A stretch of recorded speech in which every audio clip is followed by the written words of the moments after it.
नमस्कार, मैं सुनीता गोदारा। मेरे YouTube चैनल पर आपका स्वागत है।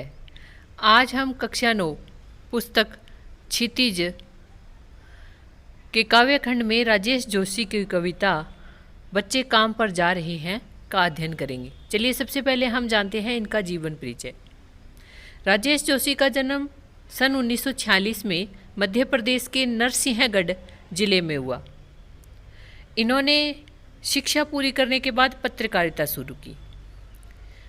भर्तृहरि की कविताओं की अनुरचना भूमि का कल्पतरु यह भी एवं मायावस्की की कविता का अनुवाद पतलून पहिना बादल नाम से किया। यानी इन्होंने भर्तृहरि की कविताओं का अनुवाद किया था भूमि का कल्पतरु यह भी नाम से। राजेश जोशी के प्रमुख काव्य संग्रह हैं एक दिन बोलेंगे पेड़, मिट्टी का चेहरा, निपत्ते में हंसी, दो पंक्तियों के बीच। इन्हें माखनलाल चतुर्वेदी पुरस्कार, मध्य प्रदेश का शिखर सम्मान और साहित्य अकादमी पुरस्कार मिल चुके हैं। चलिए अब हम पढ़ते हैं व्याख्या।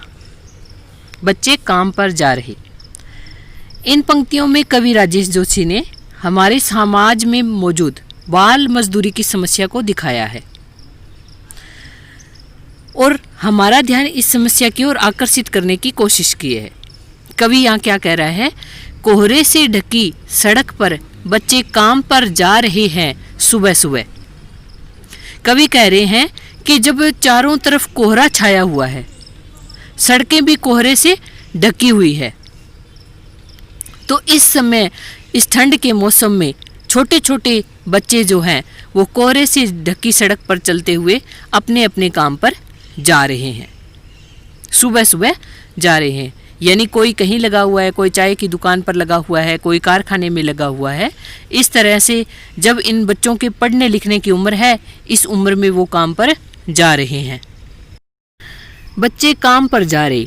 हमारे समय की सबसे भयानक पंक्ति है यह कि हमारे समय की सबसे भयानक बात यह है कि छोटे छोटे बच्चे हैं, उन्हें काम पर जाना पड़ रहा है।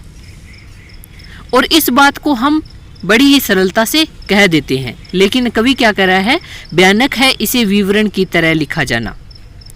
और यह कवि को और भयानक लग रहा है और इसको लिखना तो और भी ज़्यादा भयानक है, जबकि हमें इस तरफ ध्यान देना चाहिए। लिखा जाना चाहिए इसे सवाल की तरह, काम पर क्यों जा रहे हैं बच्चे। कवि कहता है कि इसे सवाल की तरह लिखा जाना चाहिए कि बच्चे काम पर क्यों जा रहे हैं। यानी हमें समाज से एक प्रश्न पूछना चाहिए कि ये छोटे बच्चे जब इनके खेलने कूदने और पढ़ने लिखने की उम्र है, इस समय ये छोटे बच्चे काम पर क्यों जा रहे हैं। यानी पढ़ने लिखने की उम्र में बच्चों को अपना पेट पालने के लिए काम पर क्यों जाना पड़ रहा है। बच्चों को इस तरह से काम पर जाते देख के कवि है वो हताश और निराश हो जाता है। तो कवि के मन में बहुत सारे सवाल उठने लगते हैं। तो वे पूछ रहे हैं, क्या अंतरिक्ष में गिर गई है सारी गेंदें? कि जब इन बच्चों के खेलने की उम्र है कि क्या गेंद सारी समाप्त हो गई है या फिर अंतरिक्ष अर्थात आकाश में चली गई है?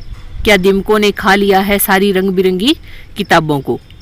क्या बच्चों के पढ़ने के लिए जो किताबें हैं वो ख़त्म हो गई हैं या फिर उन रंग बिरंगी किताबों को दीमक खा गई है? क्या काले पहाड़ के नीचे दब गए हैं सारे खिलौने? और जो इनके खिलौने खेलने की उम्र है, क्या बाकी सारे खिलौने कहीं किसी काले पहाड़ के नीचे दब गए हैं? क्या किसी भूकंप में ढह गई है सारे मदरसों की इमारतें? और जो अब इन बच्चों के लिए कुछ नहीं बचा है, यानी क्या इन बच्चों को पढ़ाने के लिए मदरसे एवं विद्यालय भूकंप में टूट चुके हैं, जो ये बच्चे पढ़ाई और खेल कूद को छोड़ करके सुबह सुबह काम पर जा रहे हैं। आगे कवि कह रहा है, क्या सारे मैदान, सारे बगीचे और घरों के आंगन खत्म हो गए हैं एकाएक? बच्चों को काम पर जाते हुए देख करके कवि है वो सवाल करता है कि बच्चों के खेलने के सारे मैदान हैं वो खत्म हो चुके हैं। सारे बगीचे यानी जिन बगीचों में बच्चे टहलते थे, क्या वो बगीचे खत्म हो चुके हैं और घरों के आंगन खत्म हो गए हैं एकाएक? और घरों के आंगन हैं वो भी क्या खत्म हो गए हैं, यानी इनके लिए कुछ नहीं बचा है, जो ये बच्चे सुबह सुबह काम पर जा रहे हैं। तो फिर बचा ही क्या है इस दुनिया में। यानी कवि कहता है कि दुनिया की सारी खेलने की चीज़ें जैसे गेंद, खिलौने, बगीचे, मैदान, घर का आंगन इत्यादि खत्म हो चुके हैं। उनके पढ़ने लिखने की सारी किताबें, विद्यालय एवं मदरसे खत्म हो चुके हैं। तो कितना भयानक होता अगर ऐसा होता, यानी अगर सच में ऐसा होता तो इससे भयानक बात और कुछ नहीं थी। लेकिन कवि आगे कह रहा है भयानक है, लेकिन इससे भी ज़्यादा यह है कि सारी चीज़ें हसब मामूल, यानी हसब मामूल का अर्थ होता है यथावत, कि इससे भी ज़्यादा भयानक तब लगता है जब उसे याद आता है कि बच्चों के खेलने कूदने की सारी चीज़ें उपलब्ध है, यानी यथावत हैं, हमारे पास ये सारी चीज़ें उपलब्ध हैं, लेकिन फिर भी बच्चे हैं वो काम पर जा रहे हैं। ये बड़ी ही दुखद बात है।